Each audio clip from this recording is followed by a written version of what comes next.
আসসালামু আলাইকুম।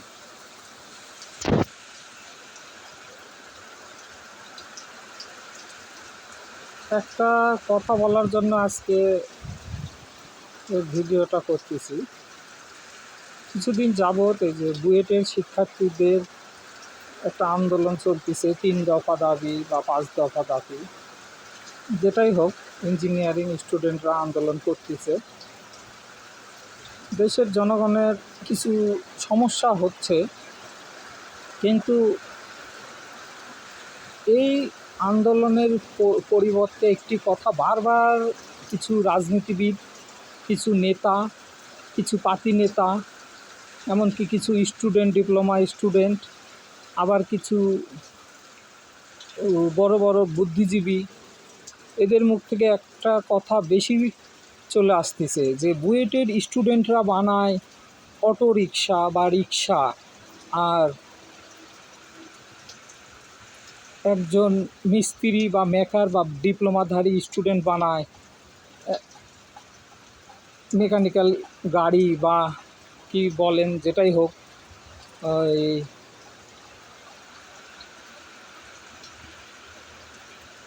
হেলিকপ্টার বা আর কি বলবো, ওই যে স্পিড বোট বা প্রাইভেট কার, এগুলো বানাচ্ছে। বুয়েটের স্টুডেন্ট এগুলো বানাচ্ছে না। আপনাদের এই বুদ্ধিজীবীদের বলতে চাই, বুয়েটের স্টুডেন্টরা, একটা স্টুডেন্টের কী পরিমাণ পড়ালেখা করতে হয়, খালি বুয়েটের না, যে কোনো ইউনিভার্সিটির ইঞ্জিনিয়ারিং ডিপার্টমেন্টের একটা স্টুডেন্টের কী পরিমাণ পড়ালেখা করতে হয়, কী পরিমাণ থিসিস করতে হয়, কী পরিমাণ অ্যাসাইনমেন্ট করতে হয়, কী পরিমাণ গ্রুপ অ্যাসাইনমেন্ট করতে হয়, কী পরিমাণ প্রেজেন্টেশনের জন্য নিজেকে তৈরি রাখতে হয়, তারা এতগুলো বিষয় নিয়ে একবারে তারা কোর্স কমপ্লিট করতেছে। আর আপনারা বলতেছেন বুয়েটের স্টুডেন্টকে যদি বলা যায় যে এই গাড়ির বানানোর এই বিষয়টা, গাড়ির কী সমস্যা, বুয়েটের স্টুডেন্ট বলতে পারবে না, যে বলবে আমাদের এই সেমিস্টারে পড়ায়নি, যে পরবর্তী সেমিস্টারে আমাদের পড়াবে। এটা একদমই ভুল কথা। একজন মেকার, ও শুধু মেকারই করে, ও প্র্যাকটিক্যালে, ও ওয়ার্কশপে কাজ করে, ও সুন্দরভাবে ওয়ার্কগুলো করতেছে, কাজগুলো করতেছে ওয়ার্কশপে, ও ভিডিও দেখতেছে। এখন আরেকটা বিষয়, এখন ইউটিউবের যুগে বা অনলাইনের যুগে বলতে পারেন, এমন না যে যে বাংলাদেশে যারা হেলিকপ্টার বা ড্রোন বা স্পিড বোট বা এগুলো যারা বানাচ্ছে, এরা নিজের তৈরিতে নিজেই আবিষ্কার করছে, এরকম না। এই জিনিসগুলো তারা ইউটিউবে দেখতেছে, দেখে নিজে কাজ করে শ্রম দিয়ে তাদেরা বানাচ্ছে। হ্যাঁ, তাদের একটা বাহবা দেওয়া যাবে, কিন্তু তাদেরকে আপনারা যদি বুয়েটের বা যে কোনো রুয়েট, চুয়েট, কুয়েট ইঞ্জিনিয়ারিং স্টুডেন্টদের সাথে তুলনা করেন, তাহলে এটা একদমই নির্বোধ, একদম গর্ধব, মানে একদম কি বলবো, এটা এর থেকে নোংরা ভাষা ব্যবহার করা যাচ্ছে না। কারণ আপনারা অনেক বড় বড় রাজনীতিবিদ, অনেক বড় নেতা, আপনাদের ধারে কাছেও আমি তো সামান্য একটা বাংলাদেশের সাধারণ পাবলিক। আপনাদের কথা, আপনারা এত শিক্ষিত ব্যক্তি হয়ে যে শুধু বলেন বুয়েটের ছাত্ররা অটোরিকশা বানায়, রিক্সা বানায়। তো অটোরিকশাটা কেন বানিয়েছিল? তারা ঢাকা সিটিকে মডেল করার জন্য, ঢাকাতে যাতে কোনো পায়ে চালিত রিক্সা না চলে, বা ওই অটো চালিত রিক্সাগুলো যেগুলোর কারণে প্রতিনিয়ত অ্যাক্সিডেন্ট হয়, এগুলো যাতে না চলে, এই জন্য বুয়েটের স্টুডেন্টরা ঢাকা শহরটাকে মডার্ন সিটি বানানোর জন্য তারা একটা পড়ালেখার পাশাপাশি অ্যাসাইনমেন্ট করছে মাত্র। তারা তো বলেনি তারা আর আপনার রোবট বানাতে পারবে না বা এরকম কিছু বানাতে পারবে না। এটা ভুল কথা। আপনাদের এই ধারণাগুলো পাল্টাতে হবে, যে একবারে বুয়েটের স্টুডেন্ট হয়ে গেছে বা রুয়েটের বা চুয়েট, কুয়েট, যেটা ইঞ্জিনিয়ারিং ইউনিভার্সিটির স্টুডেন্ট হয়েছে, তাই বলে তারা একবারে গাড়ি আবিষ্কার করে ফেলতে পারবে, এরকম কথা নয়। কারণ তাদের উপর অনেক প্রেশার আছে, এক এক দিন 3-4টা করে ক্লাস। তাদের যদি আপনি ওই ওয়ার্কশপের বয়ের সাথে তুলনা করেন, ওয়ার্কশপের ওয়ার্কারের সাথে তুলনা করেন, তাহলে তাদেরকেও আপনি সময় দেন যে যে কোনো একটা বিষয়ে ওয়ার্কশপে যে হেলিকপ্টার বা স্পিডবোট বানাইছে ও শুধু ওই 1 বছর 3 বছর ধরে ওই স্পিডবোট নিয়েই পড়ে আছে। সে ইউটিউবে ভিডিও দেখে স্পিডবোটের নাট বল্টু কীভাবে লাগাতে হবে, মোটর কিভাবে সেট করতে হবে, ও কি নিজে নিজে কয়েল তৈরি করছে, ইঞ্জিন তৈরি করছে, না ওই মোটরটাও তারা কিনে এনে পার্টসগুলো তারা বডি সেট আপ করে ডিজাইন করে বানাইছে। তাহলে আপনারাই বলেন বুয়েটের স্টুডেন্টের মাথার উপর আর কত কত বা ইঞ্জিনিয়ারিং স্টুডেন্টদের উপর আর কত কত চাপ থাকতে পারে, কি পরিমাণ পড়ালেখার চাপ থাকে তারা। আপনারাও তো পড়ালেখা করছেন, আপনারা তো জানেন, ভার্সিটিতে আপনারাও পড়েন।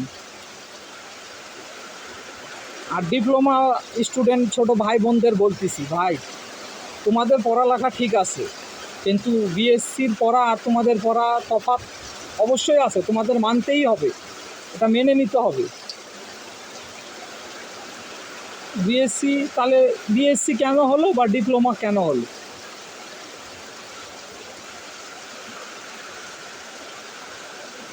আপনারা যেদুল একটা ক্লাস 6-এর স্টুডেন্টকে 14টা বই দেন, আর আরেকটা একই ক্লাসের 6-এর স্টুডেন্টকে অনলি একটা সাবজেক্টের বই দেন, ওই 14টা বই নিয়ে ওকে আপনি 3 মাস সময় দেন, আর ওকে ওই একটা বিষয়ে পড়ার জন্য 3 মাস সময় দেন।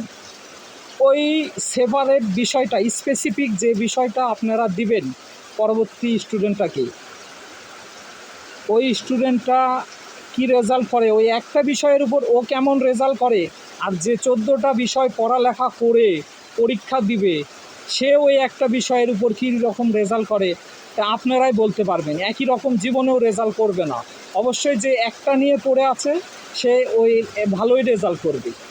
তো বুয়েটের স্টুডেন্টদেরকে আপনি ওই পড়ালেখা বাদ দিয়ে আপনারা বলেন যে তোমাকে 3 মাস সময় দিলাম, তোমাকে 1 বছর সময় দিলাম, তুমি এই জিনিসটা আবিষ্কার করে আনো, অবশ্যই পারবে।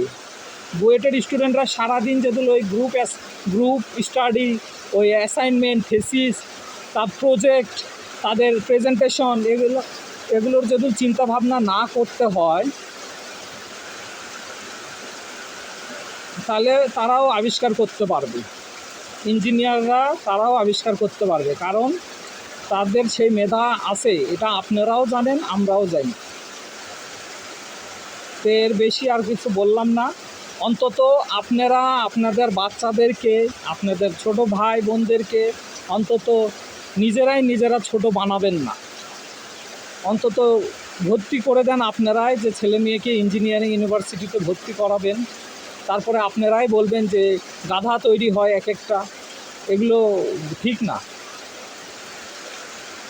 কারণ একটা ও ইঞ্জিনিয়ার তাই বলে শুধু যে একটা গাড়ি মেকানিক্যাল ইঞ্জিনিয়ার, শুধু যে একটা প্রাইভেট কার বা একটা হেলিকপ্টার নিয়ে পড়ে থাকে, ওর মেকানিক্যাল সকল ডিপার্টমেন্টের বা সকল ক্ষেত্রে ইঞ্জিনিয়ার মানে কি কাঠামো স্ট্রাকচার তৈরি করা বা মেশিন তৈরি করা, ইলেকট্রিক্যাল, ত্রিপলি কি শুধু কি কারেন্টের তার জোড়া দেওয়া, ত্রিপলি সিভিল কি শুধু কি ইটের গাঁথনি করা, মেকানিক্যাল কি শুধু টায়ার লাগানো, ইঞ্জিন সেট করা আর গাড়ি চালানো?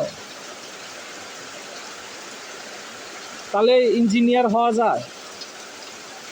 তাহলে তো বাংলাদেশের রাজমিস্ত্রিরাও বড় বড় সিভিল ইঞ্জিনিয়ার এক একটা। আপনারা পজিটিভ থিঙ্কিং করেন। বুয়েটের স্টুডেন্টরা অটোরিকশা বানাইছে, আবারও বলতেছি, ঢাকা সিটিকে মডার্ন করার জন্য, ঢাকা সিটিতে যাতে কোনো রিক্সা না চালাতে হয় এই জন্যই তারা দেশীয়ভাবে একটা অটোরিকশা বানাইছে। তাদের একটা অ্যাসাইনমেন্ট তারা করছে, তাদের একটা প্রেজেন্টেশন তারা কমপ্লিট করছে, দিছে আপনাদের, এটা আপনাদের আরও বাহবা দেওয়া উচিত তাদেরকে। ঢাকা সিটির থেকে আপনারা রিক্সা উঠাই দিয়ে ওগুলাই চালু করেন, অল্প টাকায় বাংলাদেশেরই ইনকাম হবে, বাংলাদেশের অর্থনৈতিক বাইরে বিদেশ থেকে, চায়না থেকে বা অন্যান্য দেশ থেকে অত রিক্সা আনতে হবে না, বাংলাদেশের তৈরি প্রোডাক্ট বাংলাদেশে ব্যবহার করেন, যে রাস্তাঘাটে জ্যামজটও কমবে।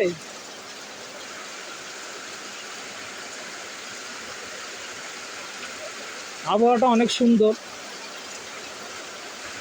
কিন্তু সকল ইঞ্জিনিয়ারিং ভাইদেরকে, ভাই বোনদেরকে বলতেছি, ভাই তোমরা আন্দোলন চালাচ্ছ, আন্দোলন করতেছ, তোমাদের কিছু যৌক্তিকতা আছে, তোমাদের দাবিগুলো সব ঠিক আছে, কিন্তু তোমরা জনগণের কথা অবশ্যই চিন্তা করবে, নাগরিকদের কথা চিন্তা করবে।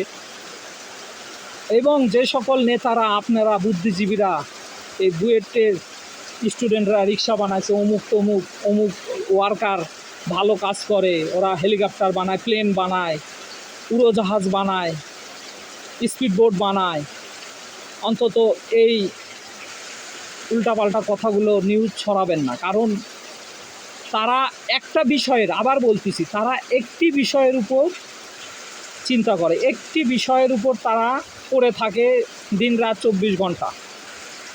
সে স্পিডবোট বানাইছে, সে ইউটিউবে দেখছে আর পড়ে থাকছে, দেখছে আর পড়ে থাকছে, 1 বছর 2 বছর 3 বছর 4 বছর সেই যন্ত্রপাতি কিনে কিনে এনে, নাট বল্টু কিনে কিনে এনে, পার্টস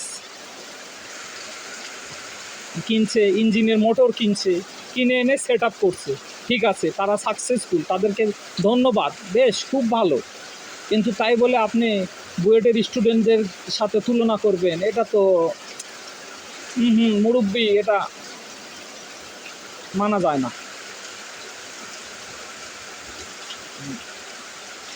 আমার যদি কোথাও কোনো ভুল হয় বা কোনো বিষয়ে কোনো যদি খারাপ কিছু কেউ কষ্ট পেয়ে থাকেন, দয়া করে মাফ করে দিবেন। আমি অন্তত কাউকে ছোট করে বলিনি, ডিপ্লোমা ভাই বোনদের তোমাদেরও কোনো ছোট করতেছি না, বা ওয়ার্কার যে আবিষ্কার করছে তাকেও ছোট করছি না। কিন্তু এখানে বারবার আপনারা একটি কথা বলতেছেন যে বুয়েটের বা অন্যান্য ইঞ্জিনিয়ারিং স্টুডেন্টরা এটা বানাতে পারতেছে না, ওইটা বানাতে পারতেছে না, কিন্তু এটা ঠিক না। তাদেরকে একটা বিষয় নিয়ে সুযোগ দিলে তারাও সুন্দর করে বানাতে পারবে। তারাও যদি ওই তাদের যে লেখাপড়া ওগুলো টেনশন বাদ দিয়ে, মাথার থেকে বাদ দিয়ে, যদি তারা যদি চায় যে আমি ওই জিনিসটা তৈরি করব, তোমাদের যদি 3 বছর লাগে, তাদের লাগবে 6 মাস। এটা মানতে হবে, এটাই বাস্তব। আল্লাহ হাফেজ, খোদা হাফেজ। ভালো লাগলে শেয়ার দিবেন।